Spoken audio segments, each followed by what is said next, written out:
کیا تعویل کا کوئی ایسا معیار یا پیمانہ ہے کہ انسان اس سے آگے نہ بڑھے؟ اصل میں آپ کو بات سمجھ نہیں آ رہی ہے۔ یہ سارا واقعہ جہاں الجھا ہے وہ یہ ہے کہ علماء نے آپ کو الجھایا اور فقراء نے سلجھا دیا ہے۔ تو اب بات ختم ہو گئی۔ آپ کے ذہن میں الجھن کب ہوگی؟ جب آپ آدھا علم علماء سے سیکھو گے اور آدھا علم فقراء سے سیکھو گے، تو اس طرح آپ مر جاؤ گے، یا آپ آدھے زندہ اور آدھے مر گئے، جیسے کہ دل زندہ ہو اور دماغ مر گیا ہو، یا دماغ زندہ ہو اور دل مر گیا ہو۔ اس بات کو آپ یوں سمجھیں کہ یہ طریقت اور شریعت کا واقعہ ہے، یعنی کہ محبت آپ کی کربلا میں امام علی مقام علیہ السلام کے کیمپ میں ملے گی، اور نماز دوسری طرف پڑھی جا رہی ہے۔ کیا آپ وہ نماز پڑھیں گے؟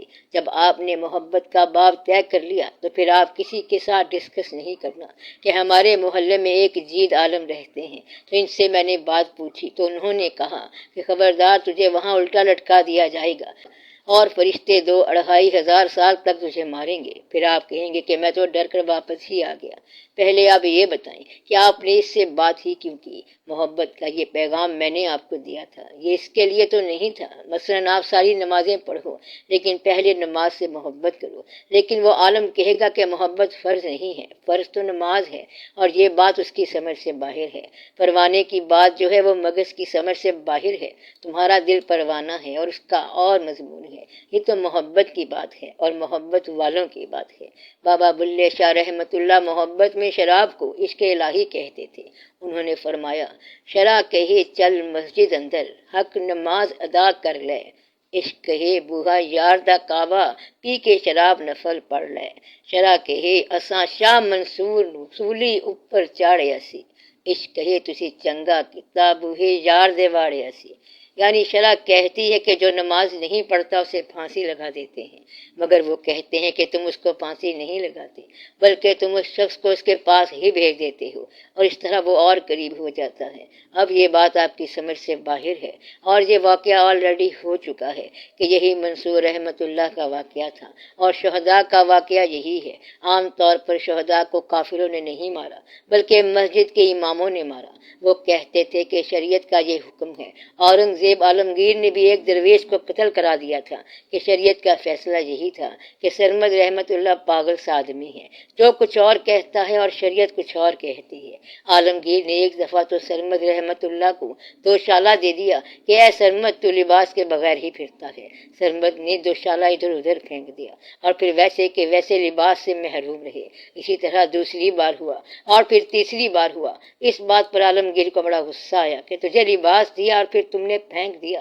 تو سرمد رحمت اللہ نے کہا کہ میں تیرے لباس سے اپنے بدن کو ڈھانپوں یا تیرے قتل ڈھانپوں، کہ جن لوگوں کو تو نے اعزاز دیا ہوا ہے میں ان گناہوں کو چھپاؤں یا اپنے آپ کو چھپاؤں؟ مدعا یہ ہے کہ اورنگزیب نے اپنے بھائی کو تکلیف دی تھی، اپنے باپ کو تکلیف دی تھی۔ آپ ہی بتاؤ کہ تاریخ کیا کہتی ہے کہ بھائی کو قتل کروا دیا اور باپ کو قید خانے میں ڈلوا دیا، اور پھر خود امام شریعت بن گئے اور فتاوی عالمگیری بھی بنا دیا۔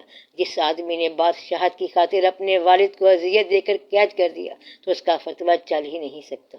اب یہ شریعت کی بات نہیں ہے، اور شریعت کی رو سے باپ کو قتل کرنا کہیں نہیں لکھا ہوا ہے، اور یہ کہیں نہیں لکھا ہوا کہ باپ کو گرفتار کر لو۔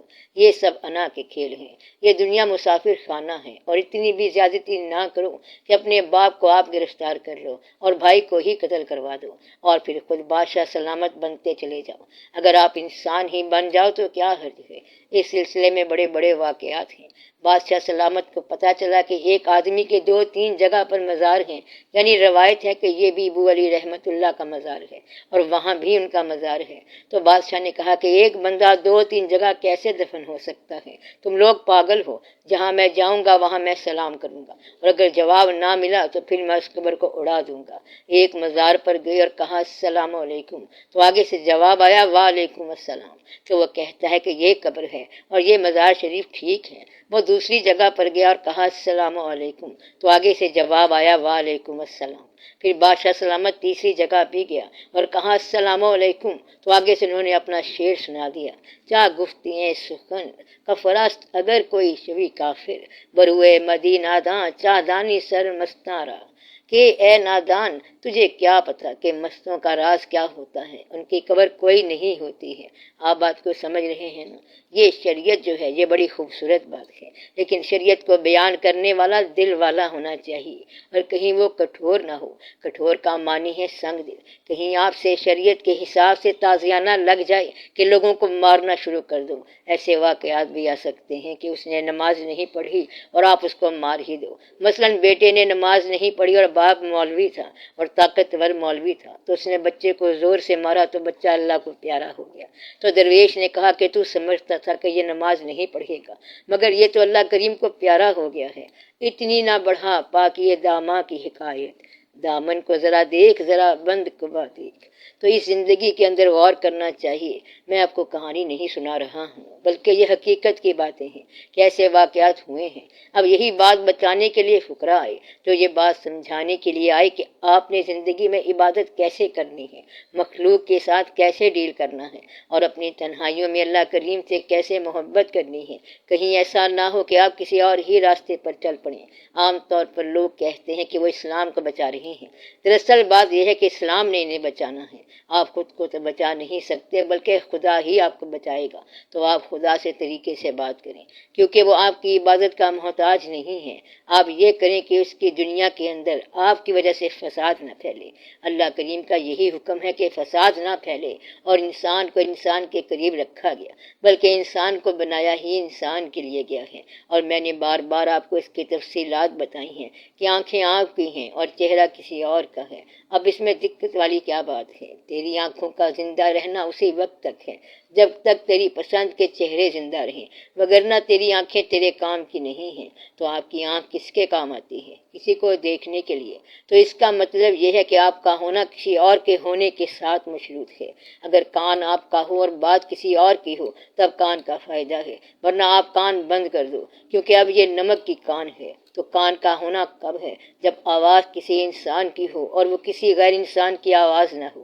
اور کہیں خدا نہ خواستہ یہ نہ کہنا کہ آواز کسی ستارے سے آ رہی ہے، چاند سے آ رہی ہے، کائنات سے آ رہی ہے، اور دور کسی اور طرف سے آ رہی ہے، بلکہ وہ صرف انسان کی آواز ہونی چاہیے، اور یہ کہ آپ کی زبان ہو اور سننے والا کوئی اور ہو۔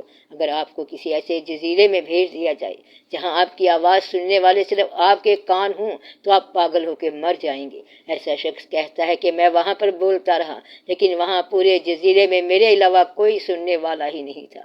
میں بڑا بھاگا دوڑا اور آخرکار پاگل ہو گیا۔ ایسے ویرانے میں انسان جو ہے وہ دریا یا جھیل میں اپنی شکل دیکھتا ہے تاکہ کوئی انسان تو نظر آئے۔ گویا کہ آپ کا تعلق کس بات سے ہے؟ انسانوں کے ساتھ ہے۔ تو آپ کے کان کا تعلق انسانی آواز کے ساتھ ہے، آپ کی آنکھ کا تعلق انسانی چہرے کے ساتھ ہے، آپ کی زبان کا تعلق کسی اور انسان کے کان کے ساتھ ہے، اور اگلی بات جو ہے وہ یہ کہ آپ کی محبت کا تعلق انسان کے ساتھ ہے۔ چاہے آپ جتنا بھی خدا کو پسند کرتے جاؤ، خدا سے آپ کی محبت بنتی ہی نہیں ہے، کیونکہ جنس برابر نہیں ہے، کیونکہ وہ خالق ہے، مالک ہے، ڈاڈا ہے، اور آپ تابع دار ہو۔ تو اگر عشق کرو گے تو بھی ڈر ڈر کر کرو گے۔ کیا آپ بات کو سمجھ رہے ہیں؟ تو آپ کی محبت جو ہے وہ اللہ کریم کے محبوب پاک صلی اللہ علیہ وآلہ وسلم کے راستے سے بنتی ہے، اور آپ کا اس راستے پر چلنا بنتا ہے۔ تو دل بھی کسی انسان کے کام آئے گا، دماغ بھی کسی انسان کے کام آئے گا، اور آپ مر جائیں تو جنازہ بھی جنات نے نہیں اٹھانا، بلکہ وہ آپ کا بھائی ہی اٹھائے گا۔ وہی آپ کے بھائی ہوں گے، 4 بھائی اور 4 بھائی ہوں گے۔ پھر آپ کی شادی بھی انسان سے ہوگی۔ یہ الگ کہانی ہے جس میں آپ کو اور انسان کی ضرورت پڑ گئی، پھر صاحب اولاد ہونا اور پھر صاحب نصیب ہونا۔ آپ کہتے ہیں کہ اللہ کریم نے بڑی مہربانی فرمائی کہ اولاد ہو گئی، اور اولاد کیا ہوتی ہے؟ انسان ہوتی ہے۔ اور جنازہ کیا ہوتا ہے؟ انسان ہوتا ہے۔ شادی کیا ہوتی ہے؟ انسان سے ہوتی ہے۔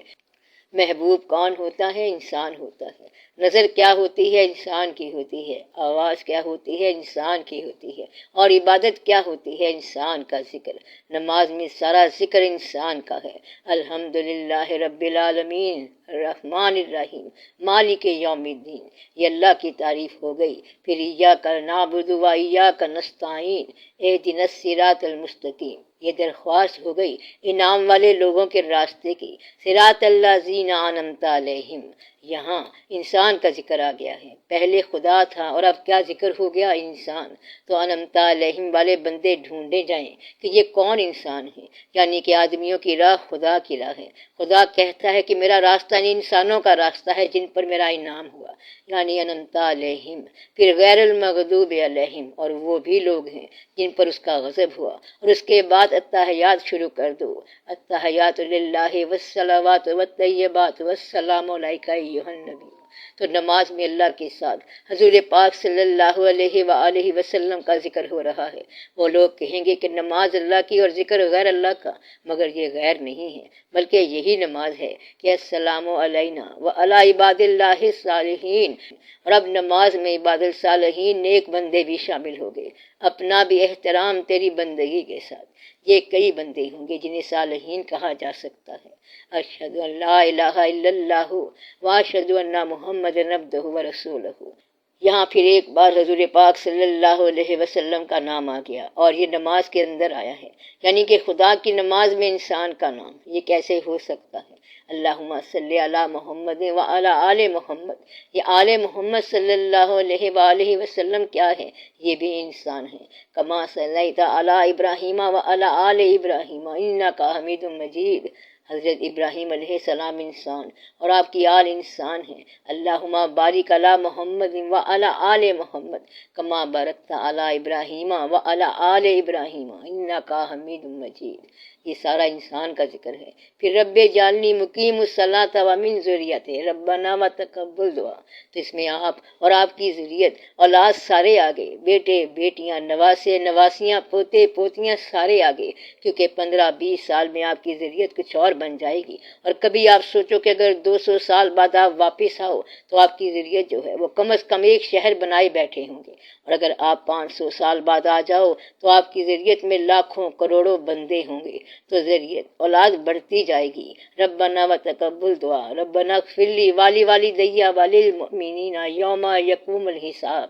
میرے رب میری دعا قبول فرما، تو مجھے بھی معاف کر اور میرے والدین کو بھی معاف فرما، اور والدین سے اوپر جو قبیلہ ہے ان سب کی مغفرت فرما، آمین یا رب العالمین۔ تو نماز میں آپ خدا کی بات کر رہے تھے اور یہ غیر کہاں سے آ گئے؟ تو غیر کا ذکر اللہ کریم نے آپ کو سکھایا ہے۔ بس یہی خاص بات ہے اور یہی راز ہے کہ آپ عبادت میں داخل ہو جائیں، اور عبادت کے یہ الفاظ ہیں جو اللہ نے آپ کو سکھائے ہیں کہ یا اللہ ہمارے والدین کو بخش دے۔ تو بات یہ ہے کہ اللہ نے خود آپ کو الفاظ سکھا کر بتایا ہے کہ تم والدین کے ساتھ اچھا سلوک کرنا۔ پھر یہ دعا سکھائی کہ میری اولاد کو بھی نماز کا پابند بنا، تو آپ نے خود ان کو نماز کا پابند بنانا ہے، مگر آپ اللہ سے مدد مانگتے ہیں اور حضور پاک صلی اللہ علیہ وسلم کے حوالے سے مدد مانگتے ہیں۔ جو کچھ بتایا گیا ہے آپ وہ کام کریں، اسی کو آپ نے کرنا ہے، اور یہی بات میں آپ کو بتا رہا ہوں۔ یہ نہ کرنا کہ اللہ سے یہ کہو کہ اہدنا الصراط المستقیم صراط الذین انعمت علیہم، کہ جن پر تیرا انعام ہوا ان کا راستہ دکھا، اور جب اس انعام والا شخص ملے آپ اسے نماز کے آداب سکھانے لگ جاؤ، حالانکہ وہ انعمت علیہم والوں میں شامل ہے اور اس پر اللہ کا انعام ہو گیا ہے۔ تو اب آپ بھی وہ راستہ ڈھونڈو اور آپ اس کو قرآن نہ سکھانا شروع کر دینا، کیونکہ وہ تو آپ کے لیے راستہ بن کر آ گیا ہے۔ تو اللہ کی راہ کون سی ہے؟ انسانوں کی راہ ہے۔ کون سے انسان؟ جن پر اللہ کا انعام ہوا، تو آپ اس راز کو دریافت کرو۔ یہ نہ ہو کہ ان لوگوں کو قرآن سکھانے لگ جاؤ۔ آپ پہلے یہ تو مان لو کہ ایسے لوگ ہوتے ہیں جن پر اللہ کا انعام ہوا ہے، اور ایسے لوگ بھی ہوتے ہیں جن پر اللہ کا غضب ہوا ہے۔ اب آپ یہ فیصلہ کریں کہ اگر انعام یافتہ آپ کو مل جائے تو اس سے آپ نے کیا سیکھنا ہے؟ آپ نے اس سے راستہ چلنے کے آداب سیکھنے ہیں۔ یہ وہ قرآن ہے جو قرآن سے باہر قرآن ہے، اور یہ بتایا گیا ہے کہ یہ راستہ بتانے والے ہوں گے، ہر دور میں ہوں گے۔ یہ بھی الہیات ہی ہے، اللہ تعالیٰ کا فضل ہونا بھی اللہ کی مہربانی ہے۔ تو جن پر اللہ کریم کا فضل ہو گیا پھر ان کی بات بھی اللہ کا فضل ہی ہے۔ وہ بتائیں گے کہ یوں کر لو تو آپ ویسے کر لو، اور اس میں کوئی مشکل بات نہیں ہے۔ آپ لوگ کسی مولوی سے مناظرہ نہ کیا کرو، مباہلہ نہ کیا کرو، ورنہ آپ کا سارا علم چوپٹ ہو جائے گا۔ آپ اپنی زندگی گزارو اور اس کو علم کی بحثیں مت بناؤ، ورنہ ہر روز جھگڑا شروع ہو جائے گا کہ کون کیا ہے اور کون کیا نہیں ہے، کس کا علم سچا ہے اور کس کا علم سچا نہیں ہے۔ یہ سارا جھگڑا ہی ہے۔ آپ انہیں کہو کہ آپ جیت گئے اور ہم ہار گئے، تمہارا اللہ سچا ہے اور ہمارا اللہ بھی وہی ہے، اور اس طرح لڑائی جھگڑا ختم ہو جاتا ہے۔ تو جو آدمی زیادہ مخلص ہوگا وہی بہتر ہوگا، انسانوں کی جتنی زیادہ سروس کرے وہی بہتر ہوگا۔ اللہ تعالیٰ تعالیٰ جو ہے اس نے مالک ہو کر کبھی سروس بند نہیں کی ہے. وہ ہر آدمی کو ضروریات زندگی مہیا فرماتا ہے اور ہر حالت میں صرف کرتا ہے. اس نے کافر کا کبھی کھانا پینا نہیں روکا. وہ کہتا ہے تو کافر ہے، آگے تیرا انجام بہت برا ہونا ہے، مگر تو یہاں آرام سے رہ اور کھا پی کے جا، آگے جا کر دیکھا جائے گا. تو ہر روز آپ کو راستے میں کوئی مولوی مل جاتا ہے اور وہ کوئی اور بات بتا دیتا ہے. انسان کہتا ہے کہ میں کیا کروں، میں تو جنازے کے لیے جا رہا تھا، راستے میں اس نے مجھے ڈرا دیا، میں نے جنازے کو چھوڑا اور مسجد میں داخل ہو گیا. اس نے ڈرا دیا کہ کدھر چلا ہے، نماز کا ٹائم ہو گیا ہے. تو ٹائم کی نماز اور ہے اور نماز کا ٹائم اور ہے. اس لیے وقت کی نماز کا خیال رکھو اور وقت کی آواز کا خیال رکھو کہ آپ پر اب کیا ہے. اگر زلزلہ آ جائے تو پھر آپ تھوڑی دیر کے لیے کمرے سے باہر چلے جاؤ اور جان بچاؤ. تو آپ محاذ رائی سے بچو. کسی مولوی سے بحث نہ کرنا، اس سے کہو کہ آپ ٹھیک فرما رہے ہیں، میں ذرا کمزور آدمی ہوں، کبھی کبھی جنازوں میں چلا جاتا ہوں، کمزوری میں ہی بیمار پرسیاں کرتا رہتا ہوں، میرا دل بڑا ڈرتا ہے. میں اللہ سے بھی ڈرتا ہوں اور بیمار سے بھی ڈرتا ہوں کہ میں اللہ سے ڈرتا ہوں اور نماز بھی پڑھ لیتا ہوں. اور آج تو اللہ سے درخواست کر دے کہ آج میری نماز لیٹ ہو گئی ہے کیونکہ میں نے انسانوں والی نماز پڑھ لی ہے. اگر کوئی یہ کہے کہ یا اللہ تیری دنیا میں کوئی بندہ پسند نہیں آیا، تو اللہ کریم فرمائے گا کہ سب سے پہلے اسے دوزخ میں ڈالو، کیونکہ اسے میری تخلیق میں سے کوئی بندہ ہی پسند نہیں آیا. انسان کہے گا کہ میں تیری نماز پڑھتا رہا ہوں، تو اللہ کہے گا کہ شیطان بھی پڑھتا رہا تھا لیکن اسے میرا کام نہیں پسند آیا کہ میں نے خلیفۃ الارض کیوں بنایا. شیطان نے کہا کہ یہ کیسے ہو سکتا ہے، آپ عبادت کی بات کرتے ہیں تو ہم آپ کی عبادت کرنے کے لیے کافی ہیں. تو اللہ تعالیٰ نے حکم دیا کہ اسے سب سے پہلے فنا پھر نار کرو اور باہر نکالو. تو آپ اللہ کریم کے کام کو پسند کریں، بندوں کا خیال رکھیں، بلکہ بندوں کا بہت ہی خیال رکھیں. اس لیے آپ لوگ غور کرتے جائیں. میں نے کہا تھا کہ مسلمانوں میں زوال کے جو سبب ہیں تو اس کا ایک سبب یہ بھی ہے کہ مسلمانوں نے عبادت گاہوں کا تو بڑا خیال رکھا مگر انسان کا خیال چھوڑ دیا. لہٰذا آپ انسان کا خیال رکھیں، مسلمان کا خیال رکھیں. مسلمان کے معاملے میں آپ اتنی خود غرضی کر لیں کہ انسانوں میں آپ مسلمانوں کو انسان سمجھیں اور باقی جو مرضی کریں اس کا فیصلہ بعد میں کریں گے. تو آپ کا جو بھائی ہے اس کا خیال رکھیں اور انسان کا خیال رکھیں. لیکن آپ تو صرف اللہ تعالیٰ کا خیال کرتے جا رہے ہیں. تو اللہ نے تو کہیں جانا نہیں ہے. للہ جنود السماوات والارض، اللہ کے لیے تو زمین اور آسمان کے لشکر ہیں.